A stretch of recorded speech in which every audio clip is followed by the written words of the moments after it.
Hi!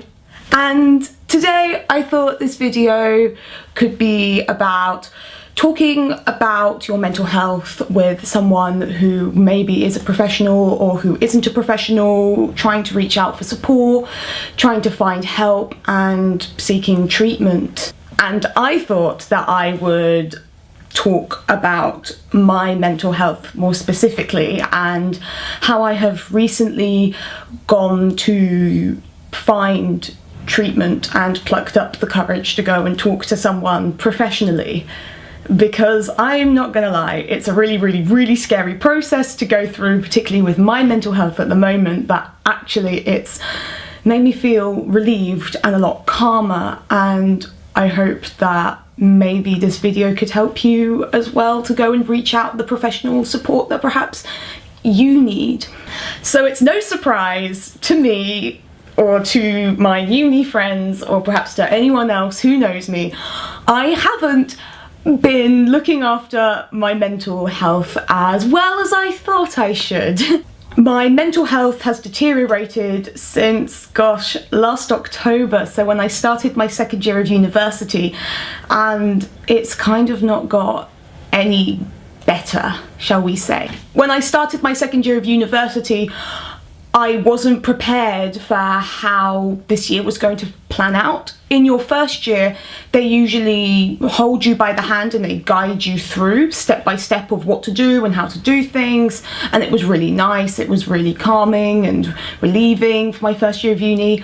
But then when I went away for the summer and I came back, my brain was not prepared for them to let go of my hand, if you will. They sort of just let go of it and went, right, you know what to do, go and do what you need to do. And my brain wasn't really prepared for that.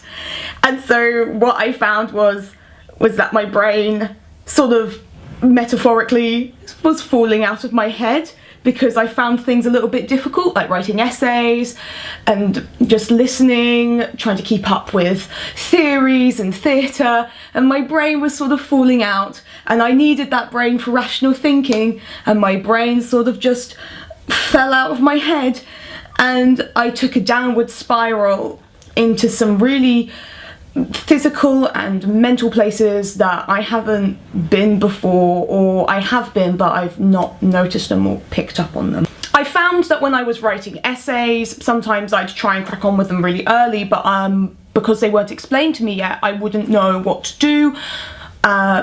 Work in terms of presentation work at the moment, looking at essays again, or writing for assessments.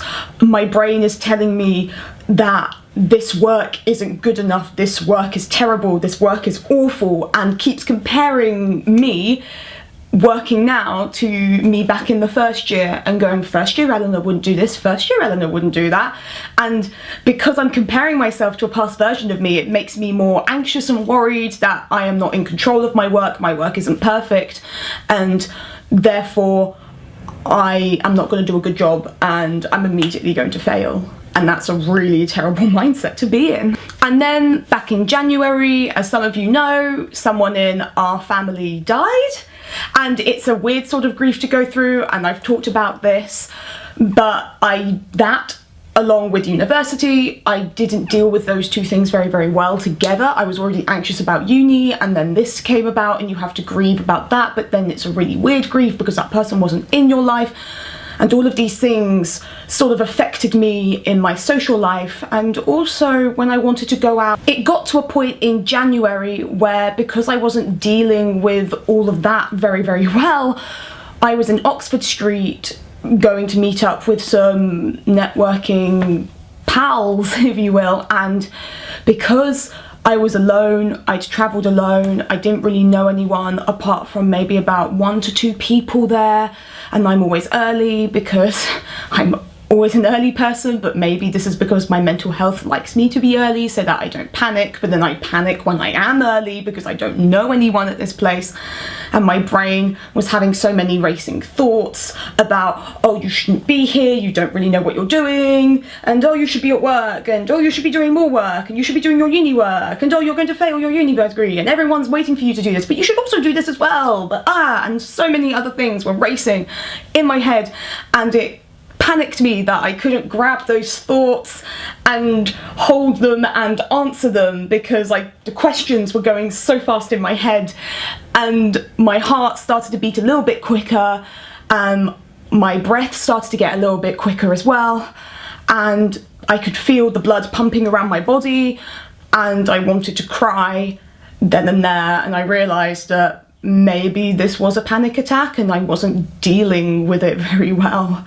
But this time I messaged someone to say, hey, where are you? I just don't feel great. So that was a really good upside for me, was that I could notice that I wasn't feeling great and I could message someone about it. But when we were in the bar together and he was asking, am I okay? My mental health, or the voice in my head, stopped me from telling him the truth. Like, yes, I had what I thought was a panic attack, because my brain went, this is an uncomfortable space to be in. He's with someone else. Don't bother them. Don't be a burden, and don't be dramatic.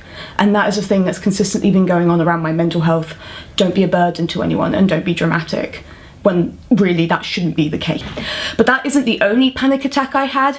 When I was back in March, so last month, gosh, was it only last month?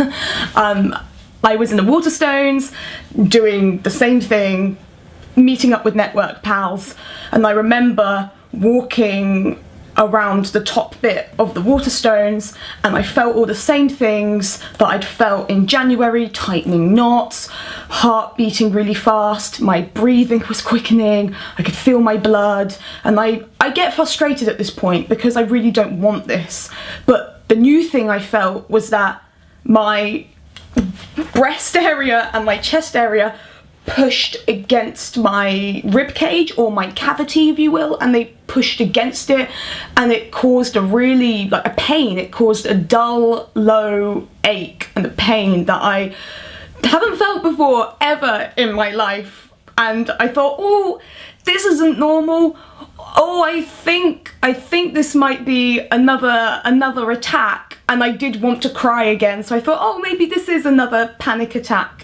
I didn't tell anyone about that one. I just sort of pretended that it never happened, because again, I didn't want to be dramatic. I thought I was being dramatic, but I realised then and there that actually this isn't, I can't keep going like this if it's going to physically exhaust me, which it does, and it's a detriment to me and perhaps to my social life and to the people I meet. So if I'm feeling these things, why haven't I seen someone before? And I suppose I haven't seen a professional is because, yes, I think I'm being dramatic. I'm a theatre student. Is this just me being dramatic? Am I looking for attention? Am I seeking attention? Is this a thing that I'm doing?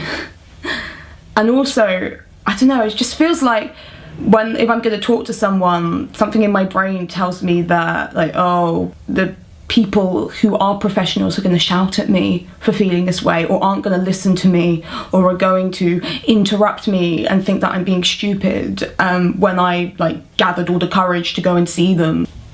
I went home for Easter. I then, on the first Monday of my Easter holidays, I phoned the GPs, and I was so anxious because I hate talking to people I don't know on the landline phone, but I had to do it because I thought if I don't do it then this is just gonna get worse. And so I picked up the phone, and because I was so anxious I had to keep this hand busy, and so I was doing a London Underground tube map jigsaw with my other hand whilst talking to the lady, and the receptionist was so lovely. She just asked what doctor I'd like to see, which times would be better for me. And the receptionists aren't there to bite your head off in any way. They just want to make sure that you as a person are okay in your health, whether that be physical or mental. They're not there to pass judgment, they're there to make sure that you see the right people.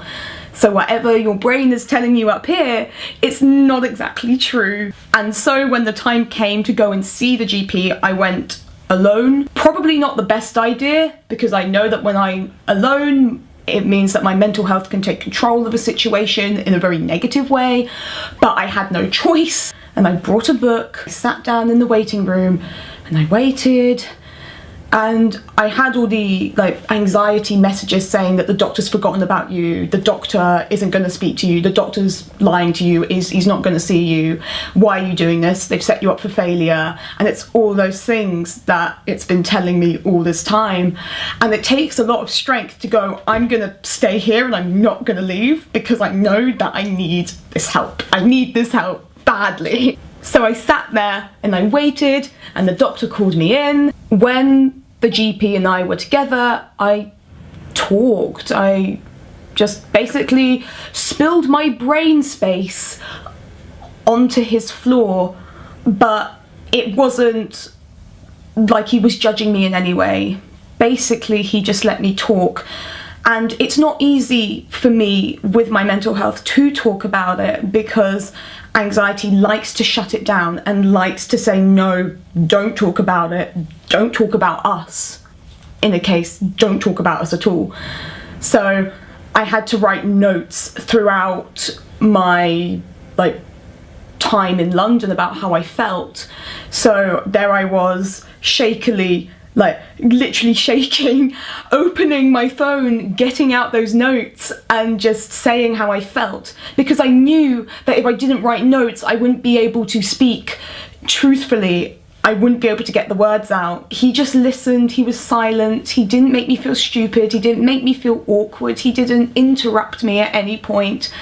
And when it came to the end of it, he said, those are all common symptoms of anxiety that you are feeling. And I didn't feel stupid. I felt so relieved. And he talked about and looked up lots of different therapies for me to have a look at and have a phone call about, and also said that if the therapy, if you find that the therapy might not work and your anxiety is still at the same level as it is, then you can book another appointment with us and we can get you onto what he called chemistry. He basically meant anxiety medication. And I've been putting off phoning up for therapy for all this week. All this week I've been putting it off, talking to someone, putting it off, phoning them up, because again, that anxiety voice in my head is saying, oh, those minutes that you're wasting on the phone could be used for uni work, and actually you have a lot of uni work. To call someone up been something that I've been putting off, and also it's a phone call again, and I hate phone calls. But yesterday I took the plunge and I took the courage. I came out of the shower and I picked up my phone and I called them. And the guy at the end of the line was really, really nice about therapy. And so 2 weeks from yesterday, I have an introductory session with a counsellor, which is really, really great.